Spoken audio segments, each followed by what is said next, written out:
さっきまでの話の中でその貨幣は絶対じゃないよと、絶対じゃないし、その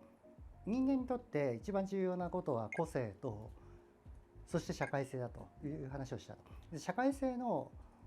ためにコミュニケーションするために本当に貨幣が必要なのかっていうのはやっぱり考え直さなきゃいけないし、なんだろう、個性がの発見は実は社会性の中からしかない。つまり人間はそもそも貢献をする、他者に対してプラスの影響をする、こうずっとその機械学習じゃないけどもチャレンジをしながら、それの当たり値がいいものを自分の個性として認知していくんだよね。だから社会性を持つということと個性を確立するっていうのがセットなんだよ。その意味でお金が入ってきて、お金とその対価はリンクしないって話をしたじゃないですか。だからお金を目的にして仕事しちゃいけないんだよ。そうすると個性が発掘できないわけで、人間に必要なことは5つあるのね。一つはもちろんフィジカルです。身体性一番重要で、関係性ね、仲間とかパートナーとか子供とか、ファミリーとかね、近い人でね、で社会性、お金だったりとかするわけで、それから個性でしょ。個性と社会性っていうのは人類の二大特徴だと言いました。で創造性なんだ。で創造性が揺るぎない豊かさを生むんだ。それは個性から出てくるものがいいし、非生産的なものであるほど実は喜びは増すんだよね。というこの5つがあって、社会性の中にもちろんお金があるんだけど、お金を持てば持つほど孤独な面にも合うよと。ないしはその健康、僕みたいにその健康を犠牲にすることにもなるし、でお金によってコミュニケーションできちゃうと、その関係性を構築するときにいい関係性っていうのは非貨幣なわけだよね。昔からの友達だったりとか、その損得感情のない時代の友達だから、学生時代の友達が一番いいよねとか、家族が必要な関係っていうのは金銭貸借関係がないからない関係というものがその家族だよね。家族を定義するならば、お金で契約していない、お金の関係がない関係のことを家族っていうんだよ。ファミライズっていうんだけど、ファミライズっていうのはその貸借とか貸し借りだよねと、お金によってコミュニケーションしないというものが家族なんですよ。別に反抗したから家族とかそういうことではないんだよね。で家族っていうのはもっと広く使ってもいいの。だから友達の中でも記帳さえしない、お互いに贈与の関係が存在していれば、それは家族とも言えるんだよね。だから家族っていうのは非常に広い意味がある。でそれシチリアのマフィアのね、ファミリーっていう言葉を使うし、でそれは本当にその血のつながってるとかそういうの関係なくファミリーなんで、ね、あれが関係性の強さと広さが人間の豊かさの根源にもなっているんでね。人間にとって必要なのは社会性と個性だって言ったけど、個性によって生まれるのが創造性だったりとか、そして社会性によって生まれるのが関係性だったりするんだよね。その土台となっているのが身体性で、どれもその失うと身体性、つまり健康を害するという構造になっているわけだから、お金を第一に目標に考えると他の4つがおざなりになるわけ。そういう意味でこの5つのバランスを20点ずつ取っていくというのが実は賢い人生の作り方だと思うんだよね。中でも現代人というか僕らの世代は関係性を犠牲にしすぎたよね。ほとんどケースで健康に一番影響を与えるのは酒でもタバコでもなくて仕事があるかっていう友人がいるかっていうことだっていうのは分かってるんで、つまり関係性こそが健康の源泉であってお金ではない、そしてその酒ではないと酒を肯定するわけではないんだけど、そういうことがなので、そのお金を前提とした仕事をすべきじゃない、そうじゃなくて本当の仕事っていうのは貢献からしか生まれないんで、だから仕事する目的っていうのは他者に対する良い関係を作るということが仕事の本質と目的であるんであって、これで AI で仕事が奪われるとかそういうのはあるよ。だけど、それに関してはその分配をすればいいと思ってるんだよね。これは国家や共同体の役割であって、生活に必要なないしはその所属に必要なものっていうのはシェアすべきだと思うんだ。でもそれを忘れて仕事ができる環境、これがベストオブザベストなんだよ。らみんながプロフェッショナルになれる世界っていうのが多分すごく幸せなんだと。でも 80% から 85% の人は日本でねお金のために仕事をしているっていやいや仕事をしてるんだよね、それは生活のために仕事をしているっていうのは実は後進国の考え方なんだよね。本当はそのお金と仕事は関係ないものとして捉えた方がいい。人間の本質的なその教育がもしあるとするならば、それは社会を通した個性の発見、だから社会に対して貢献をする中で自分の貢献の当たり値が高いもの、期待値、得点が高いものを持って自分の個性とか特徴は何なのかっていうのを発見していくプロセスが作っていくのが多分教育の本質だと思うんだよね。もう社会性とその関係性と個性と創造性と身体性、この5つのバランスを取っていくものっていうのが重要であって、だから金銭教育やお金の教育っていうのはすべきじゃないんだよ。むしろ貢献とか個性の発見とか身体性の確保とかっていうことに関しては学ぶべき、お金は切り離すべきだと思うんだよね、というふうに思うんだが、でお金に関する6個の課題のうち一番大きいのはその文脈の既存だっていう話をしたんだけど、お金っていうのは常にこう多次元的な価値というものをその一次元である、数字にこう畳み込んでコミュニケーションしやすくするものですと、頭痛薬みたいにお金はどこの世界でも通用するわけだよね。だから非常に便利なコミュニケーションツールなんだけど、それによって犠牲になっているじゃあ価値って何なのっていうと難しいよね。価値っていう言葉を安易に使っちゃいけなくて、それはお金もそうなんだけど定義をきちっとすることが大事で、価値というのはその意識の焦点が向かっている対象物の量と質の相和のことなんだけど難しいよね。価値観っていうと分かるじゃないですか、何を大事にしているか。で実際に価値観とかける焦点、意識のその知覚だよね。知覚と掛け合わせると価値が生まれますそれが多分人によっての価値だと思うんだ。意識とその焦点、意識の焦点が何に向いているかっていうのをバイアスをかけていくのが価値観でしょ。価値観によってバイアスがかかって向かう焦点が人々それぞれによって違う。結果として焦点の対象、焦点が当たった対象の量と質の相和のことを価値っていうんだ。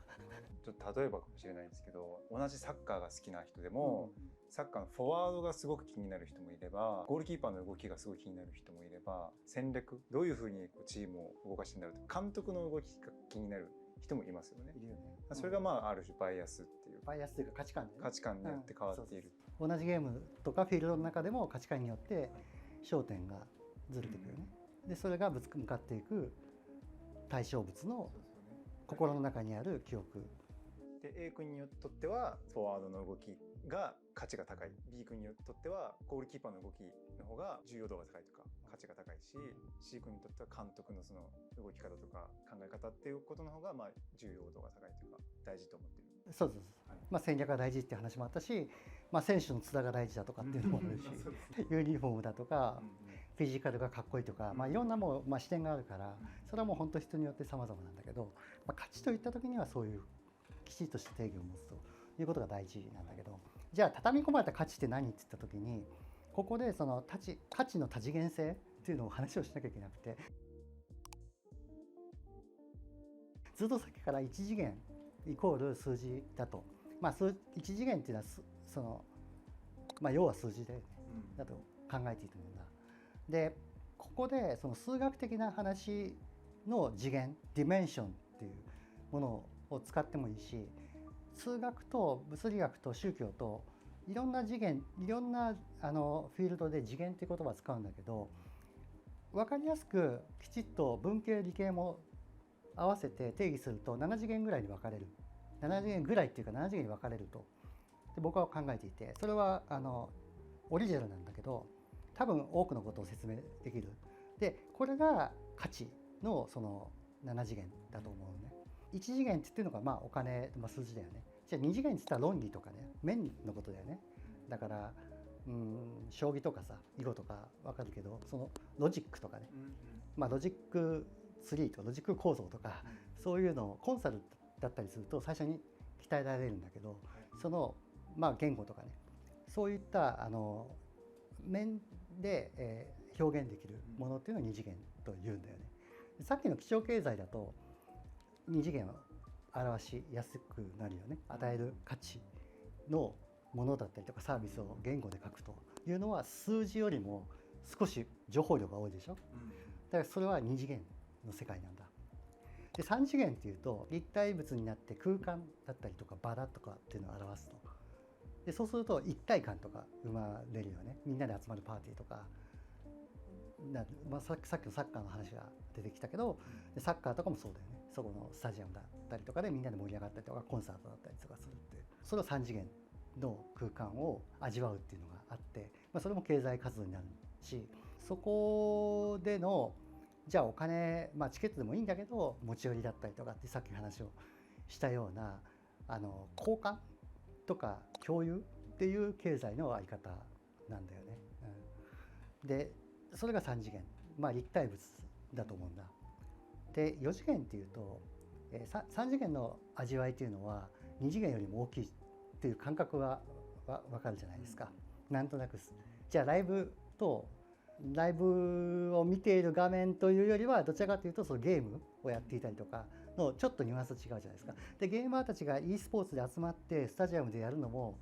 やっぱりそれは次元の違う次元の一つ高い楽しみと豊かさを持ってるからそこに集まるわけだよね。でそこまで3次元はなんとなく分かるんで空間だから。でそこは家を整えたりとか好きな車に乗ったりとかあるいは街をきれいにしたりとか電池を埋めようとかいろんな意味でその3次元的な豊かさっていうのは分かると思うんだ。でそれはまで分かる。でそこまでが1次元に畳み込まれるっていうのもなんとなく分かる気がしませんか。お金で買えないよねとか、例えばチケットの転売があまり好ましくないっていうのも3次元的なその場の一体感とか情緒を含めた感情とかそのつながりとかバイブスって言われているもの、波長が合うとかそういったものっていうのは非言語的なものなんだけど、そういう感覚値を人間の、体であり意識でありもうちょっと違うもの、違うレベルの知覚体が認知できるわけだ。でもそれを一次元に畳み込む行為だよね、チケッティングっていうのは。だからみんながそのチケットの転売いいじゃねえかというのと、いや良くないっていうモヤモヤっとした感覚っていうのは3次元的な価値、絵も言われる3次元的な価値というのは1次元化すべきじゃないと思ってるんだよね。それを倫理の限界っていうんだけど、つまり1次元に例えばさっき動物のトレードはお金でできないっていうのも、それは動物というのはフィジカルなものであると、もっと次元が高いものなんだけど、そういうものはあまりにも畳み込むべきではないよね。あるいはその古い民家だったりとかお城とか、昔ヨーロッパのお城を日本人の金持ちがさ10億で買ったりとかさ、エンパイアステートビルをさソニーが買ったりとかさ、そういうことをして、かなり批判を浴びたんだよ。日本の土地も買われているだったりするんですよね。でこういうものっていうのは3次元が持っているそこの場の空気とか絵も言われる感覚っていうのは1次元的な10億だろうが100億だろうがそれは買っていいもんじゃないよねっていう、つまり畳み込んで次元が違うんだからっていう話なんだよね。でこれが3次元じゃないですか。で4次元って何かというと概念っていうやつだね。概念って倫理とかそれこそお金の価値とか、価値観と呼ばれているもの、要するに存在はまだしない、頭の中でしかイメージの中でしか存在していないものを4次元って言うんで、代表的なのが時間だよね。時間みたいなものっていうのが概念の王様じゃないですか。でそれはお金で買えないよねというなんかよく言われるものだと思うんだけど、その中に伝統だとか承継してきた物語性みたいなもの、文脈ってやつが入ってくると思うんだけど、それが4次元なんだよ。ますます次元が高いもの、1次元2次元3次元4次元って説明したけど、ますます次元の違いを感じるよね。つまり1次元の数字とその4次元の倫理とか倫理的なことを道徳的なことをやってはならないっていうのは、そのお金でやってはならないというのは宗教を反したりとかね、バカにしたりとか国旗を燃やしたりとかできないじゃないですか。一番の悪だとか、あるいはその札、偽札を作るとかね、重罪の一つだよね。国旗を燃やすこととか、そのお金を作るとかっていうのは4次元的な領域に入ってくるから、宗教意識とか物語とか文脈とかそういう次元になってくるとますますお金から遠ざかるんだよ。だからお金を持って使うべきじゃない。5次元、これ7次元まで5次元というのは波なんだ。波っていうのは4次元は概念なんだけど、5次元っていうのはその固有性を持った一つの紐というか道だと思ってほしいっていうか、その人ならではの道、使命とかコーリングとかミッションって言われているものであって、何々道とか言われるじゃないですか。そこの必然性、人が生きてきて行くべき道という固有性を持ったアイデンティティ、もし肉体を持ってこの世の中を闊歩するならば、この自分の規律と持った自分ならではの道を行きましょうっていう、これまた目に見えないじゃないですか。でも4次元っていうのと違うのは、4次元っていうのは汎用的な、例えば時間っていうのはみんなに汎用的にみんなシェアしてるじゃないですか。倫理とかもこれは大事だよね。だけど5次元っていうのはつまりその人固有の問題なんだ。だからさっき個性と社会性の話をしたけども、個性と社会性でいうと社会性に当たるのが4次元だよね。社会的な規律っていうのは4次元だけど、5次元っていうのは個人的な規律であり個人的な道なんだよね。そうなるとさらにパラダイムがぐっと上がってきていて、自分の人生とかプライドとかをお金に変えられないじゃないですかそれも価値なんだ。でこれをですね、お金に変えるのは難しいんだよ。でだから僕は自分の仕事は対価をもらわないようにしているっていう話をちょっと休憩時間にしたと思うんですけども、もらいたくないんだよね。わがままだから、プライドが高いんだ、誇りを持ってるし、その圧倒的に自分が研鑽してきたと思っているんだ。ファイナンスと問題解決に関してね、特にその法人というか会社に関する問題解決に関しては知識的にも思考能力とかネットワークとかに関しても研鑽してきたっていうような自負があるんだよね。そうするとそれに対してそのお客さんにチャージしたくないとじゃあどうするのってずっと考え、つまりお金はもらいたくないんだよね。お金に変えたくないと。で1円でも変えたくないと。これはアーティストの考え方と同じで、アーティストは自分の作品に値段つけてもらいたくないよね。だってそこに対して人生かけてるわけだから、300万ならいいかとかあると思うんだ。でこれは日本人特有かもしれないけども、もっとガリア人というかフランス人とか、もっとロシア人とかその中東とかになってくるともっとえげつないぐらいプライド高い。で逆にお金つけやすいのはアメリカ人だったりとかイギリス人だったりとかすると思うんだけど、日本の法廷闘争とかで見るとプライドを取るよね。それってその人自身のアイデンティティそのものだから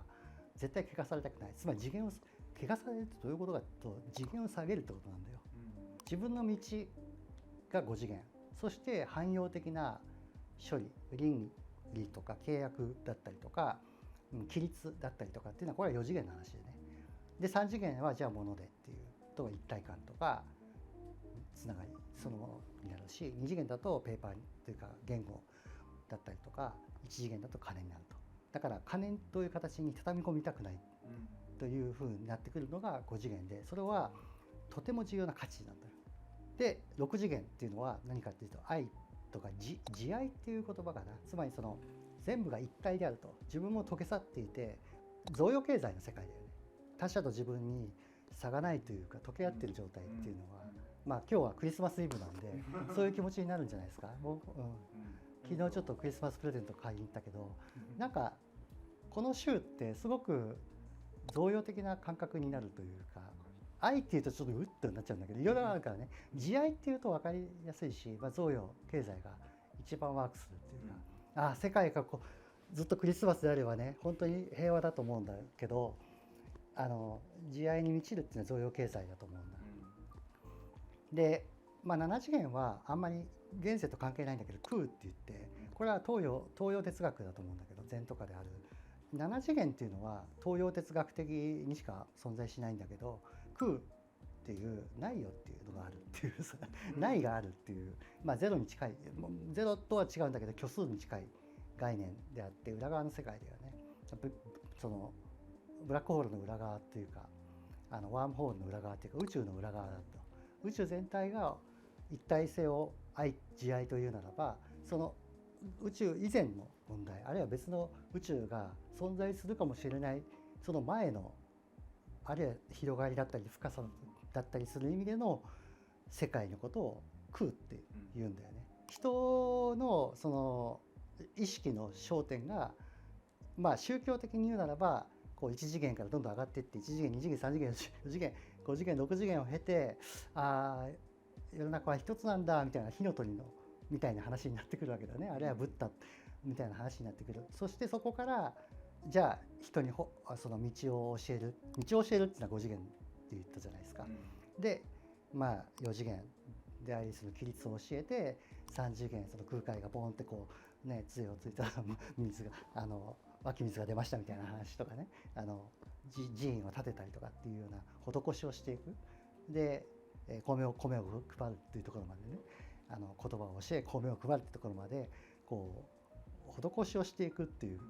流れも、6次元から5次元4次元3次元2次元1次元っていうのがあって、でそれぞれにこうパラダイムが違う提供する価値があると。で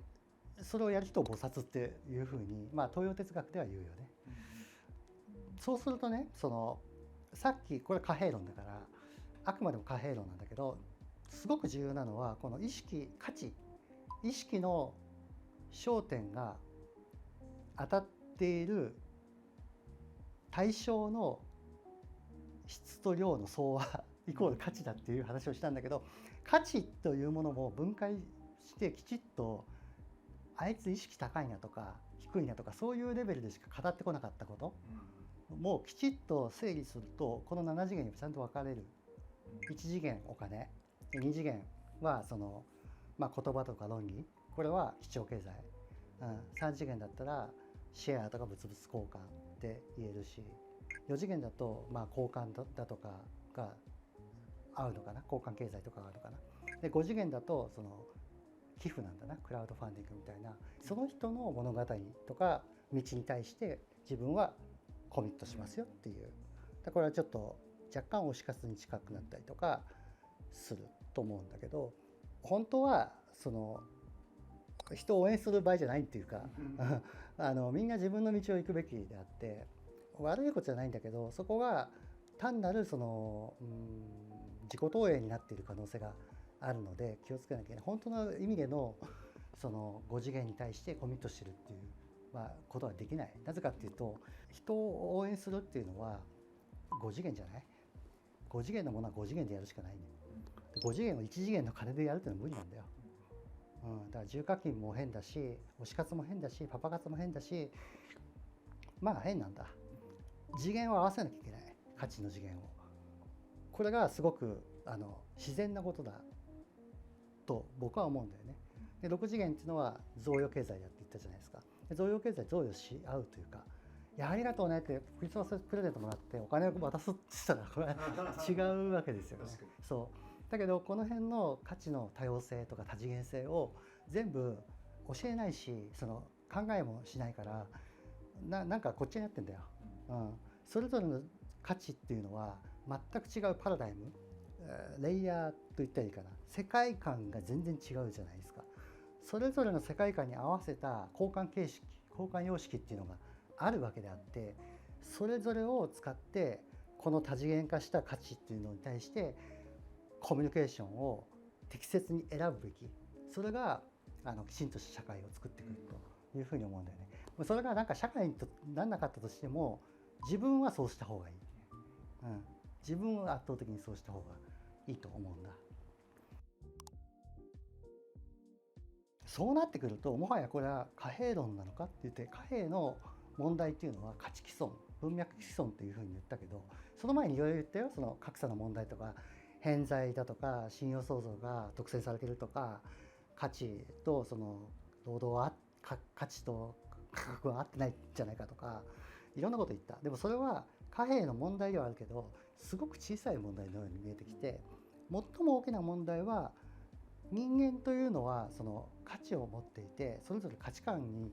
影響を受けた価値っていうのを心の中に持っていて、その心というのに対して適切な対応をするような社会的なコミュニケーションの手段っていうのを使うっていうことがものすごい重要だっていうことになるんですよね。で、なんなら高い次元の価値意識を持った方がいい。より慈愛というか、そのこれは積極臭くなるけど、そんな風に切られないんだけど、ギバーっていうかギフトというか、その贈与であるものが割合が多い方がいいし、自分の我が道を行く方がいい、で我が道を発見するまでに10年かかる。それは自分の内省をしてても、インドに行っても見つからなくて、社会の中で格闘する中で、そのフィードバックとして自己って自分の個性とか自分の強みとか自分の存在のキャラクターだとか、えも言われぬ自分の道、自分はこういう使命とか思って生きるんだっていうのを発見するし、そこの道に沿ってジョブスのコネクティングドットじゃないんだけど、振り返ったら道があるみたいな、それによって生きる方がだいぶ幸せだと思う。これはお金関係ない。だから自分の道は5次元にある。でお金は1次元にあるから、合わせない。ジョブスも確か1ドルとかだったと思うんだよね。給料1ドルにすればいい。もちろんお金持ちだったっていうのはあるんだけどね。でも本当の社会っていうのは、こういったその次元、価値の次元っていうのを自由に選択したりとか生きることができて、それでお金はとか生活は担保されている社会っていうのが本当は美しい社会だと思うよね。だからスイスを中心としてベーシックインカムを実験的に導入している国っていうのは素晴らしいと思うのね。これはそのお金のために働くのが、さっきが 85% から 90%、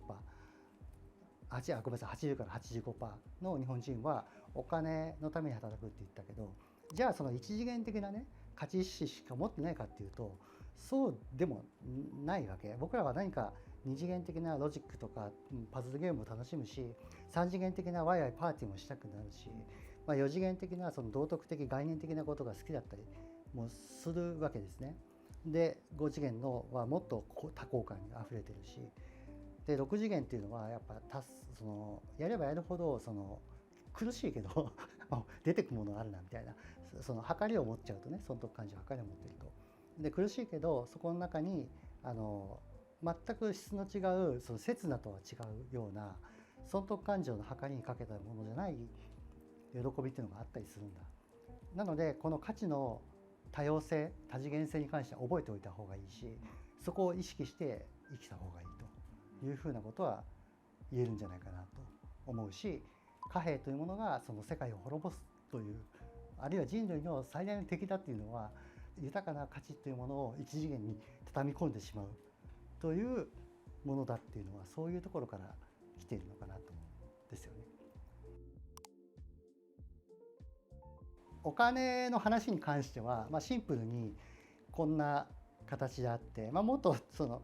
なぜゴッホは貧乏でピカソは金持ちだったのかとか、なぜお金がない国があるのかとか、今でもお金を使ってない国があるのかとか、あるいは物々交換とか、さっきのねコーラと潜水艦をトレードしたとかね、バーターしたとかね、そういうなんていうのかな、トピック的に面白いものがあるし、もちろんお金の稼ぎ方もあるし、減らし方もあるし、でもお金の本質を教えてくれって言われたら、お金が何を便利でがゆえに、その人類で最も大事な社会性と個性を破壊するさっき砂糖とおっしゃったけど、そういうような害もあって、でそれに関するその理解の解像度を高めていった上で、そのお金と向き合うっていうのが、あえて言うならばお金にとっても一番大事なこと。そしてお金教育というものが本質的にそのなんか純粋な子供には向いてないっていうね。なぜかっていうと、子供であればあるほど次元が高い、自分のものと相手のものっていうのを分けなくてあげたりすることがあると思うんですよね。子供こそ自分にピュアに生きてるので、年を取ってくるとだんだん損得感情がどうせ出てくるから、あんまりお金のことについては考えない方がいいんじゃないかなというふうに思う。非常に有名な数学者が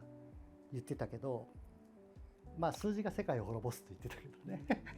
それはまあお金は社会における数字なんで、なんか同じようなことが言えるかなと。これはね、紙コップに見えるけど、紙コップだとしたらまあ1個1円5円10円じゃないですか。でもこれ実際には長崎の職人が作った1つ1万円する非常に高い技術を持っている陶芸なんですね。なので一見その価値がないコモディティに見えたとしても、よく見るとそこにはすごく物語とか技術とか思いが詰まっているものっていうのがたくさんあって、それを発見するっていうのがまあ人生の醍醐味ということなんじゃないかなと僕は